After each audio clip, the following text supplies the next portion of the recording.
Selamat datang pada program edukasi rohani dengan topik hukum gereja.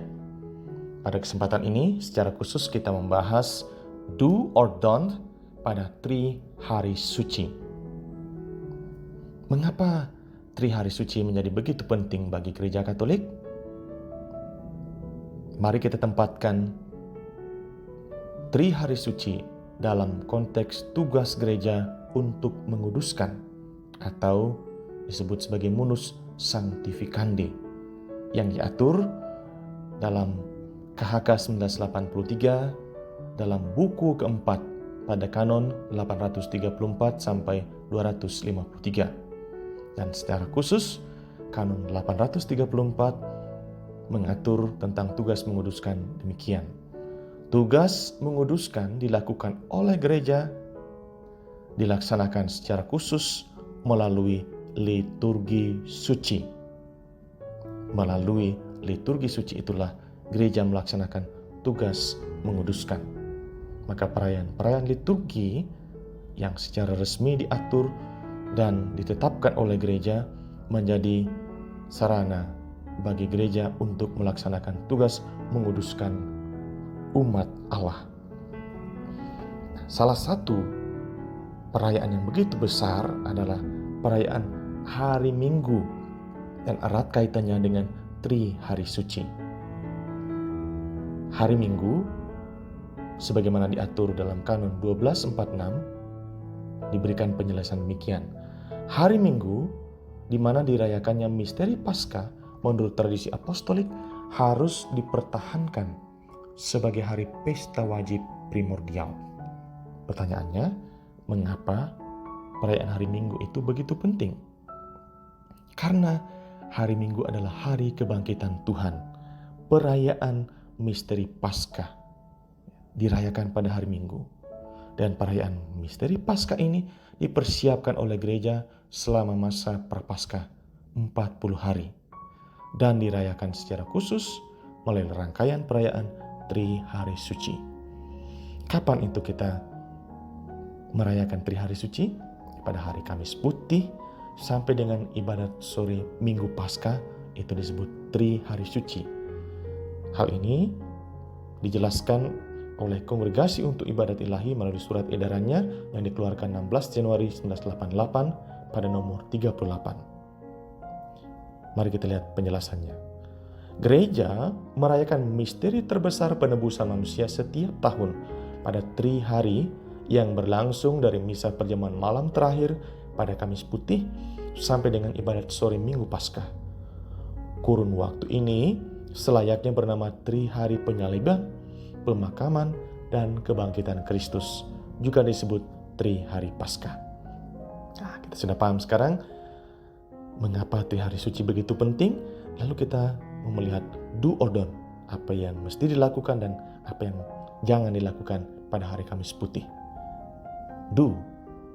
Pertama, perayaan dilaksanakan petang hari. Semua imam dapat berkonsolidasi dalam misa petang ini, dan juga bila pada hari ini mereka telah berkonsolidasi dalam misa Krisma atau karena alasan pastoral harus merayakan misa lain, mereka tetap dapat melakukan konsolidasi. 2. Ordinaris wilayah dapat memperkenankan misa petang kedua di gereja-gereja dan kapel-kapel umum. Ketiga, sebelum perayaan, tabernakel harus kosong sama sekali, karena hosti untuk komuni bagi umat harus dikonsekrir pada perayaan suci ini, dan jumlah hosti mesti cukup juga untuk komuni pada Jumat Agung. Keempat, kapel yang dihias dengan pantas harus disiapkan untuk menyimpan sakramen, sehingga umat beriman dapat diundang berdoa dan melakukan meditasi di kapel itu. Kelima, Gloria dinyanyikan. Keenam, ada tradisi pembasuhan kaki pada pria-pria terpilih sebagai simbol semangat pelayanan dan kasih Kristus. 7. Untuk persembahan dapat dikumpulkan sumbangan bagi kaum miskin. 8. Setelah doa penutup diadakan prosesi pemindahan sakramen Maha Kudus. 9. Umat beriman hendaknya diajak mengadakan adorasi malam di hadapan sakramen Maha Kudus, namun setelah tengah malam tanpa upacara, karena hari sengsara Tuhan sudah mulai. 10.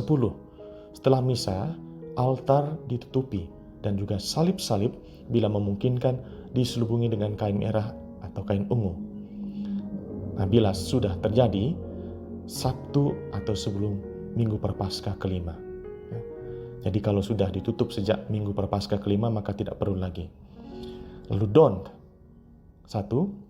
Menurut tradisi kuno, gereja pada hari ini, dari tradisi kuno gereja, pada hari ini semua misa tanpa umat dilarang. Jadi tidak boleh misa tanpa umat. Kedua, orgel dan alat musik lain hanya boleh dipakai untuk mendukung nyanyian. Ketiga, pentataan sakramen Maha Kudus tidak diperkenankan menggunakan monstran, serta tempat penyimpanan tidak boleh berbentuk makam suci, karena hosti ini dimaksudkan untuk komuni pada Jumat Agung. 4. Di depan gambar kudus tak boleh dinyalakan lilin. Mari sekarang kita berpindah ke do or don't pada Jumat Agung. Do. Pertama, komuni suci dibagikan kepada umat hanya selama perayaan sengsara dan wafat Kristus, kecuali bagi mereka yang sakit dan tidak dapat mengikuti perayaan ini dapat menerimanya pada setiap saat. 2. Hari ini adalah hari tobat sehingga puasa dan pantang diwajibkan. 3. Dianjurkan adanya perayaan ibadat bacaan dan ibadat pagi dalam gereja bersama umat. 4. Perayaan sengsara dan wafat Kristus diadakan siang menjelang jam 15.00 atau jam 3 sore. Karena alasan pastoral dapat ditentukan waktu lain yang memudahkan umat berkumpul, misalnya langsung setelah siang atau petang, tetapi tidak sesudah jam 21.00.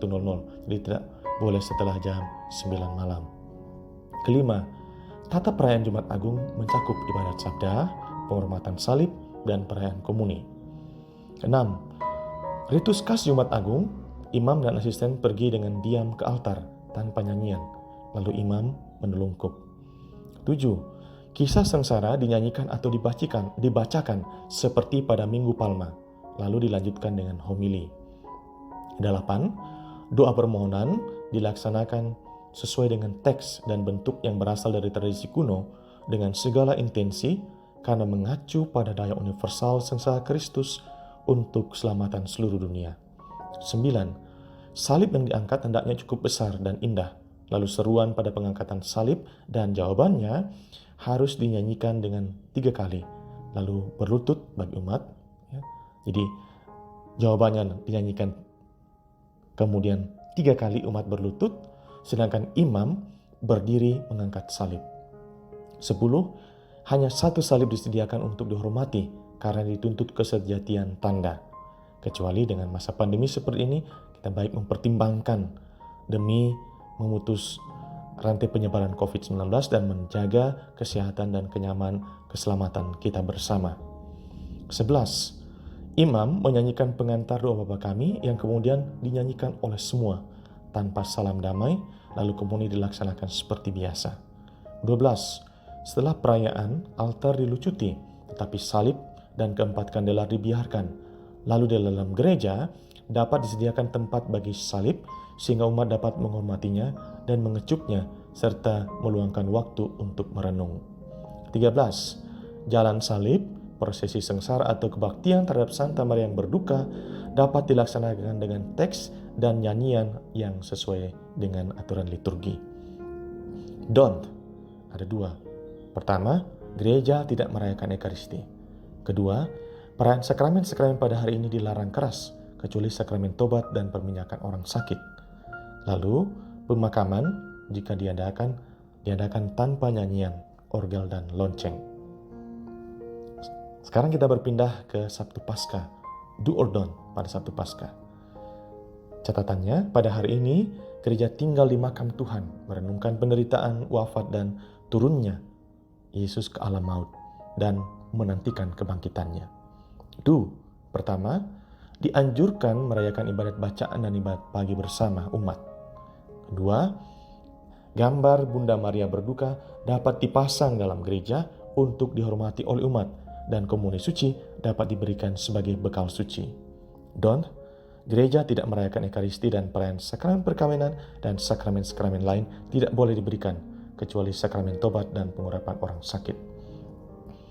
Lalu untuk perayaan malam Paskah atau Vigili Kebangkitan Kristus, do or don't? Do. Pertama, di luar gereja disediakan perapian untuk pemberkatan api dan disediakan lilin Paskah. 2. Diakon mewartakan madah Paskah. Bila tiada diakon dan bukan imam sendiri yang dapat menyanyikan madah Paskah, dapat diserahkan kepada seorang penyanyi. 3. Bila ada alasan pastoral untuk mengurangi jumlah bacaan, haruslah sekurang-kurangnya dipakai 3 bacaan dari Perjanjian Lama, yakni dari kitab Taurat dan Nabi-Nabi, dan harus ada Keluaran bab 14. Keempat, setelah bacaan Perjanjian Lama dinyanyikan Gloria dan lonceng dibunyikan, lalu diikuti doa pembukaan dan orang beralih ke bacaan-bacaan dari Perjanjian Baru. Sebagai epistola, dibacakan nasihat Rasul Paulus tentang baptis sebagai inisiasi ke dalam misteri Paskah Kristus. Lalu semua umat berdiri dan dengan meriah menyanyikan Haleluya 3 kali dan setiap kali lebih tinggi, dan umat mengulanginya. Homili meskipun pendek dan tidak boleh diabaikan. Kelima, bila tiada calon baptis, dalam gereja paroki diberkati air baptis. Bila mana tiada orang dibaptis dan tiada pemberkatan air baptis, air diberkati untuk mengenang baptis dan memerciki umat. Don ada 2. Pertama, tidak boleh dirayakan sebelum gelap atau berakhir setelah fajar minggu. Fajar pada hari minggu. Yang kedua, urutan tata perayaan malam Paskah ini, bagian pertama adalah perayaan cahaya dan madah Paskah, bagian kedua ibadat sabda, bagian ketiga perayaan baptis, dan bagian keempat ekaristi. Urutan tata perayaan ini tidak boleh diubah atas kuasa sendiri oleh seseorang yang menyebut punya kuasa sendiri. Demikian yang dapat kami bagikan. Semoga kita semua semakin siap merayakan Tri Hari Suci dan Hari Raya Paskah. Salam sehat, salam nadi, Tuhan memberkati. Sampai jumpa pada program edukasi berikutnya.